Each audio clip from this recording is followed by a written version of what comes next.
बात करूंगा divide and rule की। फूट डालो राज करो नीति की, जिसका इस्तेमाल कर 200 आए थे अंग्रेज और आखिरकार 200 साल तक हमारे देश पर, हिंदुस्तान पर राज करके वो फिर चले गए। देश तकसीम भी हुआ इसी नीति के चलते। लेकिन आज इस नीति की चर्चा क्यों?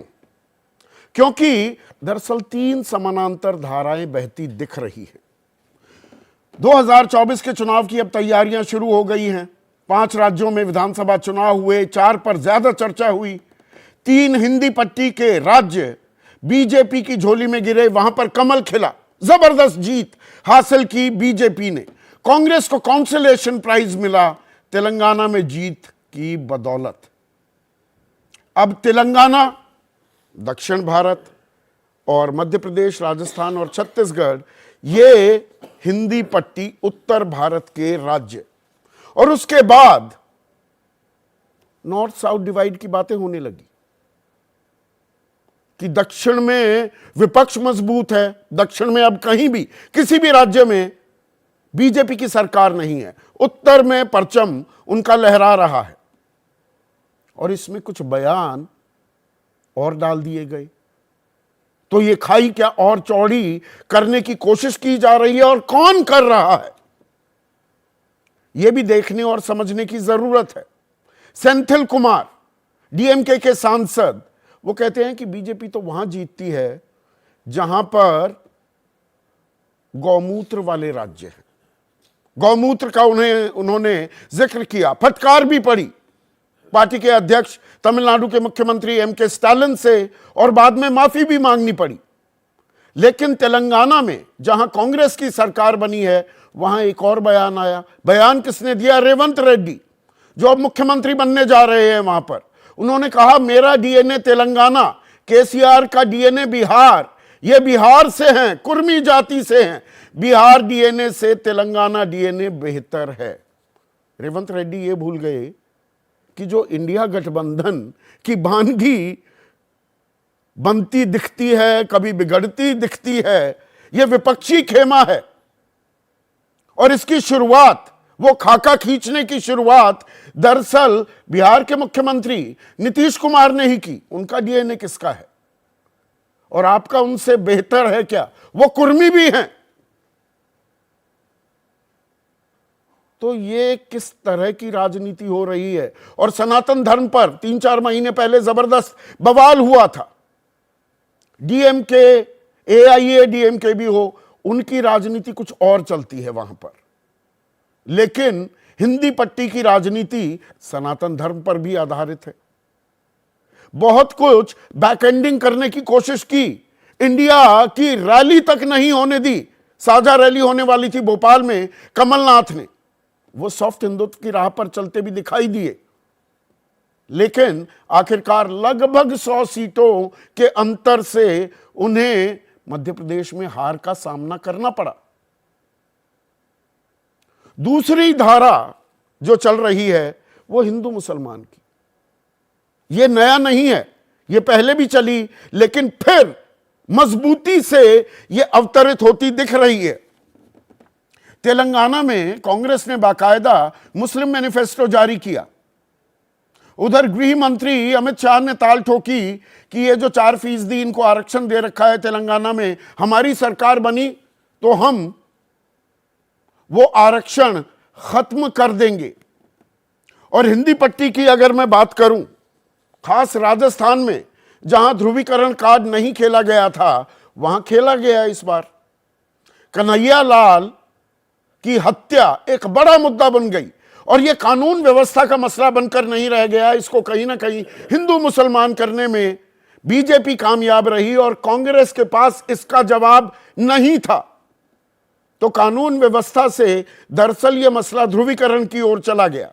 और इसमें भी कोई अचरज की बात नहीं कि बीजेपी ने इन चुनाव में 4 महंतों को टिकट भी दिया, और वो जीत कर भी आए। बाबा बालकनाथ तो खैर सांसद थे, विधायकी का चुनाव उन्हें लड़ाया गया। बाल मुकुंद आचार्य हवा महल से चुनाव जीते, और चुनाव जीतते ही जो मांस बेचने वाली दुकान थी, मीट शॉप्स, सड़क के किनारे जो बेचते थे उनके खिलाफ एक अभियान चलाने का आह्वान भी कर दिया, चुनौती भी दे दी, ये सब हटाना होगा।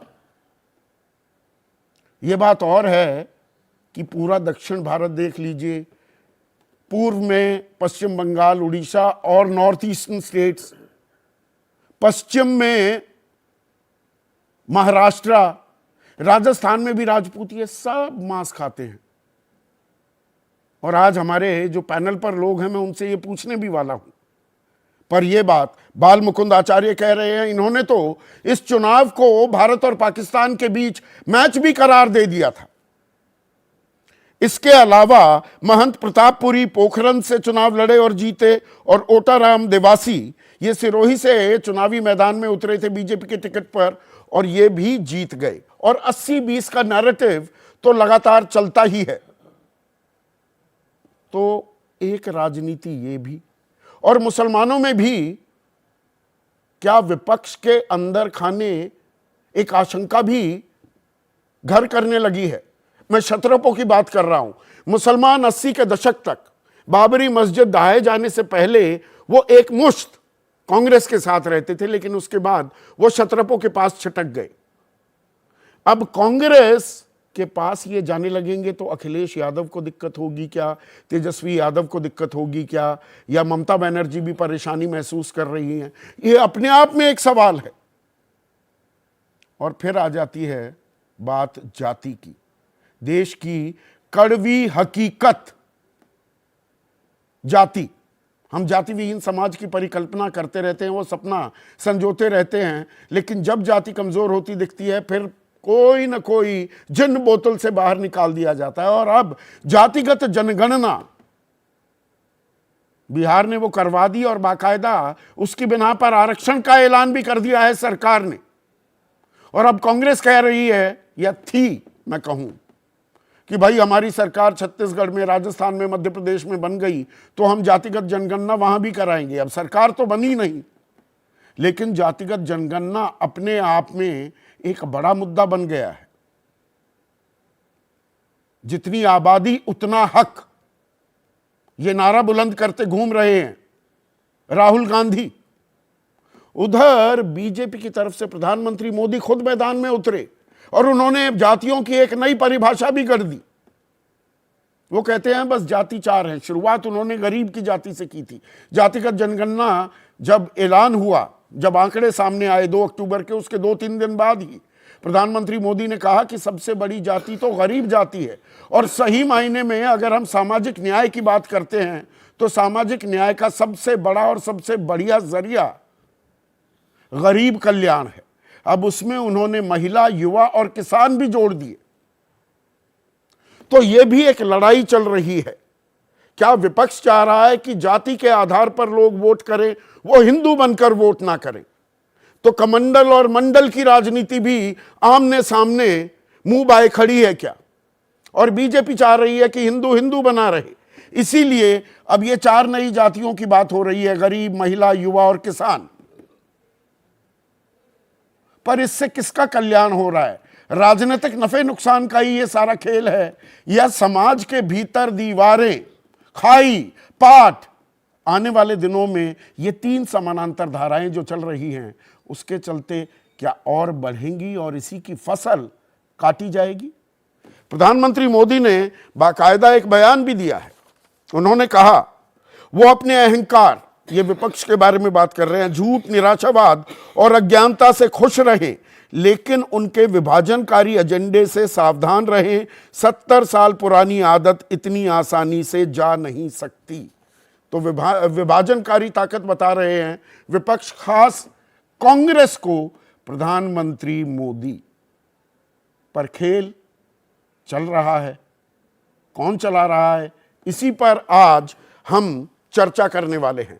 ऐसे में आज का सीधा सवाल, फूट डालो, राज करो, ये गोरे चले गए, अब राजनीतिक दल इसी को अपनाने लगे हैं क्या? और 24 की लड़ाई बंटवारे पर आई कि समाज को बांटो, जातियों में बांटना है, नॉर्थ साउथ करना है, हिंदू मुसलमान करना है क्या? जैसे ही घड़ी का काटा दोपहर 2:30 पे आए, बबीता जी का दिल सास बहू साजिश के लिए मचल जाए। और ये है इनकी बहू। पूरे